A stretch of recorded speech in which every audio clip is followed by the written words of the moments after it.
Welcome back, everyone. This is Frank Whiskey Charlie Zero Oscar. This is my solar generator that I've had for 3 years, almost 3 years, definitely 2+ years. I created a video on how I put this together, and I want to show you what it's been doing. You can see it's really dusty. What it's been doing is how it's operated all this time, and would I do it again? And the answer is yes. I would definitely do another one of these. I've done a few other ones. Right now it's charging right here. It's charging my Bioenno battery. That one's a 12 amp hour battery. The sun is nice and bright today, and we'll talk about how much power it provides me. It has a switch that turns off everything. I don't think I would put a switch on this in the future. Who knows? Because I never have used this switch. And one thing about this switch is that it does use power a little bit. So I would have to kind of think twice about that. But okay, it has a USB-C. This one comes from the Power Mini, because if we look inside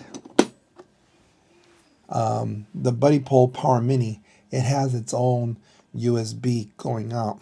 So I decided to utilize that. We'll look inside in a little bit. But I decided to use that. And this, I can use one of these cables, USB-A with a USB-C plug. I know it's hard to tell. But with this cable, I can power my phone. I can power devices like this. Like this is the Wireless Pro from Rode, where you can put USB. A lot of things are USB now, USB-C. So I definitely have powered that. Now I also have this meter here, which has been invaluable. This meter kind of meters similar to the Power Mini, but this module here has a USB-C plus PD. And this one gives a little more power. I use one of these Apple cables where they're built a little more. They're more expensive, of course. But this one, I have been able to power batteries, to charge batteries, like, let me see, like this one.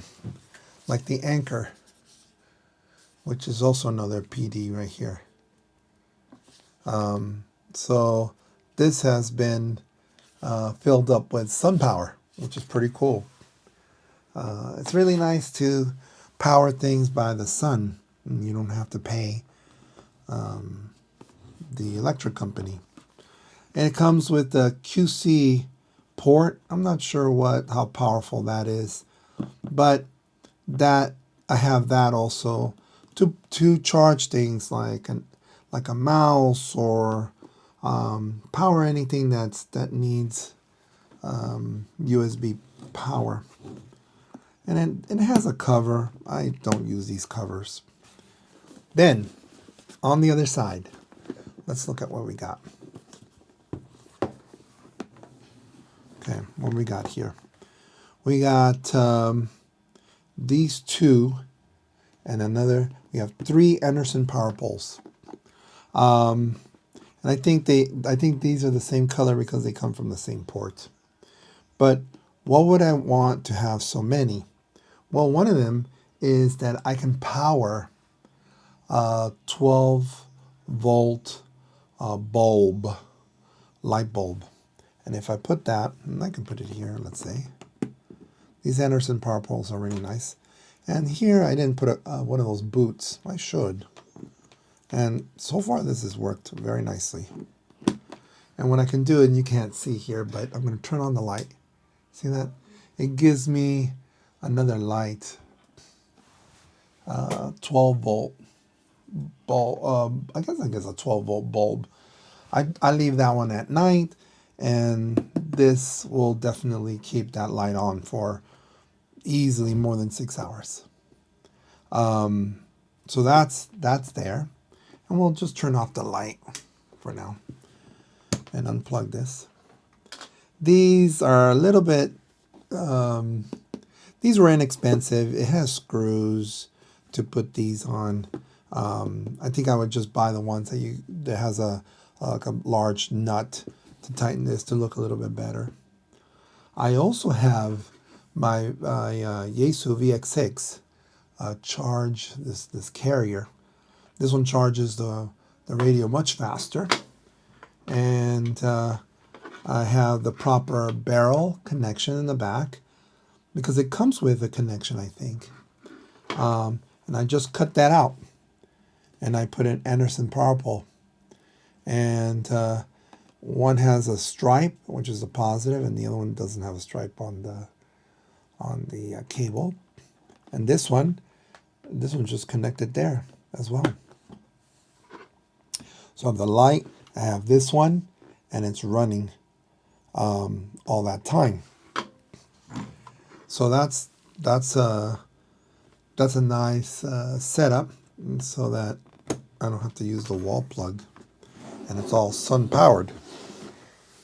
I also have this fan that's really dirty. I should clean it. During the summer, my room, my office gets really hot. And the way I power this, I got this one from Amazon, is through USB, regular USB. So I can use this port if I wanted to, or any of these two ports.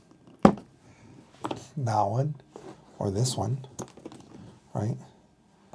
And then I would plug it in there. And then when it gets really hot in here, turn this one on. I guess that's speed 1, speed 2, 3, 4. Of course, this takes energy, right?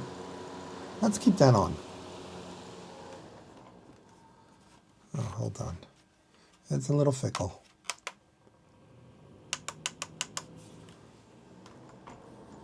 And there's going to be some noise.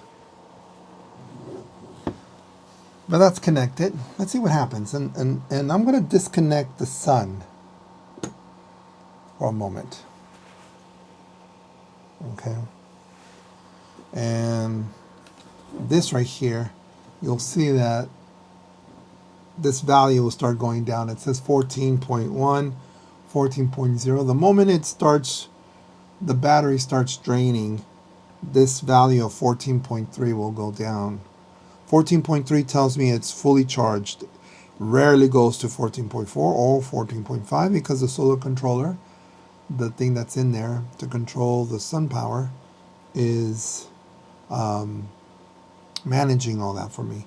And you can see it started going to 13.9, and it'll level off to like 13.3, 13.2. That's like its normal value. Now, if we open this up, and I am going to clean it. Look how clean that is. And I haven't opened this for more than, I think I opened it last year one time, and I'll tell you what happened there. It's really compact and really nice. I do have the video below in the description to tell you how I built this. But if I press this button here, let's see. Let's look at some of the readings here. Battery is 13.9, and I'm draining 0.37 or 37 milliamps, right? If I lower this to the 1 speed, it draws 1/10 of an amp. Next one is 2/10 or 1/5 of an amp. Next one increases to 1/4 of an amp. And here we're about, I don't know, 2/5 of an amp, right? 40%. That's as high as it go. That's as high as it will go. As you can see, all these connections are being used, right? One of these two are to power the USB devices and the Anderson power pole. One connection's for solar, which I guess I went all the way around, and the solar is over here. We'll connect it in a little bit. And then this connection's for the battery. And the battery is down there. I don't want to take it apart or anything. But the battery is down there. This cover has been super excellent in terms of dust. Yes, it does have a packing to it. Supposedly it's waterproof, but I would not leave it outside because there's still too many electronics and too many holes for being outside. I did leave this pigtail out from the battery. Last year, I had a 199 amp hour battery. Yeah, I think it was a 99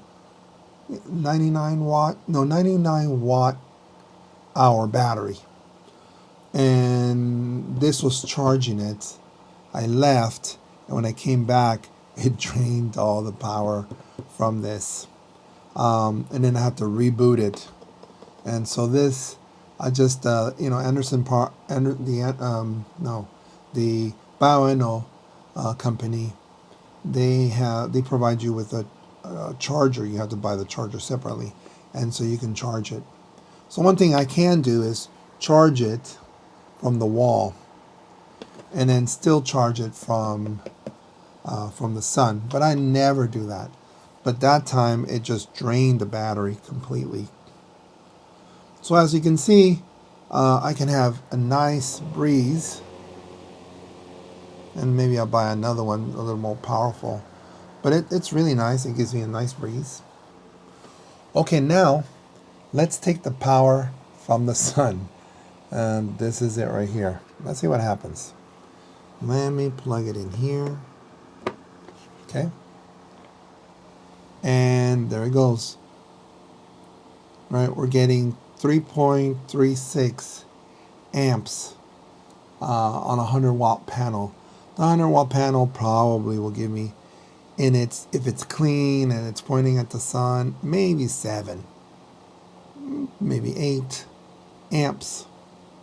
Right now it's skipping because the battery is really full, so it goes back and forth, back and forth, back and forth, because what the Power Mini is doing is whatever the battery is draining, it's putting it back. Now, this thing has been turned on for almost 3 years, and so far I don't see any memory loss. These iron, what are they called? Lithium iron phosphate batteries. They're pretty tough. They're very impressive in terms of how long they last. I'm gonna put on the light here, and we'll see how much more power I drain. There. Let's see how much more power. So right here is 3/10 of an amp, 30 milliamps. Let's turn on the light. And 3, 4, 5, 6, 7. So another 4 to 5, a half an amp. Right, with this light right here, a half an amp. So with a half an amp and another device, I still got easily, because of the sun being out right now, I still have easily 2+ amps coming in. So I can charge other things. Um, and I haven't had really any issues. No issues at all. I would build this a little bit different. I've learned um, what to buy, what not to buy. But overall, it's been very helpful. Um, and I can utilize this if I wanted to. In the field, I do have one. Now, there's a few things, of course, that I would probably do different. I wouldn't use a Power Mini. They are expensive. They're like $150, but I love how they have the Anderson power poles. They have the USB. Very great in the field. It's color coded. There's a lot of information.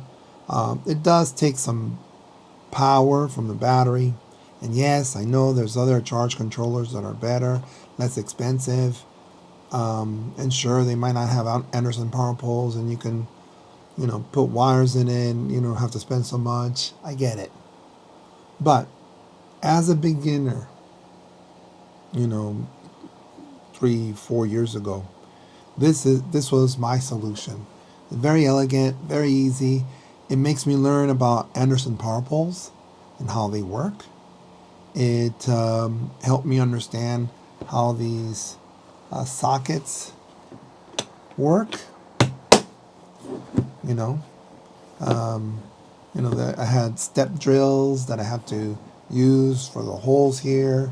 I got this at Harbor Freight, which was inexpensive. There are times when these go on sale. I think it would be nice if it was a different color. I know Marine something. There's a company that sells marine equipment. They have a red one. What else can I tell you? Would I make it? Would I make it different? I probably would, like I mentioned before. But let me turn this off. Let me take this off. Let me unplug the power. I'm going to turn this one off. There's one other thing that we can talk about. That is this one right here, the 12 volt. Now, I rarely use this 12 volt. And when I first started doing ham radio, 12 volts, 12 volts, 12 volts, well, you might want to use a cigarette lighter. A few things will go here. I do have some battery generators that, are commercial ones that I've used this plug to charge. So that's been kind of useful. There are other things that you could utilize this, but I rarely use the 12 volt. But it's nice to have one ready to go if I need it. And that's about it. It slides, so I would probably put some type of foam or something so it won't slide as much. But other than that, it's been very, very useful. I hope it lasts me another 2-3 years, and then we'll see if I need to change the battery. It is on 24/7. It is, if it rains, for several days, it's not going to charge as fast. But they're, draining half an amp here, 3/4 of an amp per hour. It doesn't drain the battery as much. It won't charge a laptop, unfortunately. It will charge your phone and a tablet, but certain laptops, it will not. And that's because this doesn't have enough power, this PD. There's probably other modules that do charge laptops. I know if my battery was 24 volts, then it would do that. It would be nice to have a 24 volt battery, maybe have 200 watt solar and then it can charge my laptop. That being said, it would cost a little more money. And some of you might be saying, this is just a waste of money building one. And it isn't, in that it, again, it gives you the ability to build stuff, get to know and understand how things work. And yes, commercial type solar generators, or yeah, I guess just battery generators, tend to be more robust, maybe more fancy things. But overall, I think this has really kept me interested in still working with solar projects. So if this content was interesting, please give it a thumbs up. Please subscribe. Thank you for those who support my channel using the thanks button. I appreciate your donation. So if you have any questions, please put them in the comment section, and I hope to see you soon. This is Frank, Whiskey Charlie Zero Oscar. Bye-bye.